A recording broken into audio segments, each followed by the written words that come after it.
अभिषेक गोसायकरांवर झालेला गोळीबार आणि हा ठाकरे गटाच्या गँगवॉरमधून झाल्याचा आरोप उद्योग मंत्री उदय सामंत यांनी केलेला आहे। गोळीबाराआधी अभिषेक गोसायकर हे मातोश्रीवर गेले होते।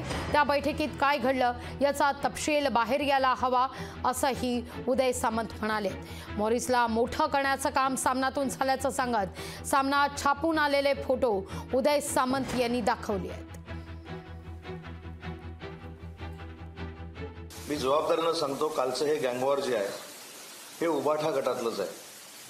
कारण एकामेकाच्या कॉम्पिटिशनमध्ये म्हणजे मी नगरसेवक होणार आहे की तू नगरसेवक होणार आहे याच्यातनं हे झालेलं आहे। पुन्हा एकदा सांगतो, हे दुर्दैवी आहे, असं होऊ नये। घडल्यानंतर एकनाथ शिंदे साहेबांना त्या प्रकरणामध्ये ओढायचं। मुख्यमंत्री म्हणून महाराष्ट्रात अतिशय चांगलं काम करत असताना, लोक त्यांच्या बाजूने आकर्षित होत असताना कुठचा तरी एखादा प्रसंग धरून त्यांना बदनाम करायचं, ही गोष्ट खरोखरच दुर्दैवी आहे। आणि म्हणून मी सांगितलं की हे जे मी पत्रकं आपल्याकडे दिलेली आहेत किंवा सामनामधनं आलेल्या बातम्या तुमच्याकडे दिलेल्या आहेत, त्याच्यामुळे मॉरिसचं उदात्तीकरण कोण करत होतं, त्याला मोठं कोण करत होतं हे आपल्याला कळलं असेल। माजी नगरसेवक हा प्रकार घडायच्या अगोदर कोणाला भेटले हा देखील आमच्या समोरचा एक प्रश्न आहे, हा देखील एक प्रश्नचिन्ह आहे आणि याचा देखील तपास झाला पाहिजे।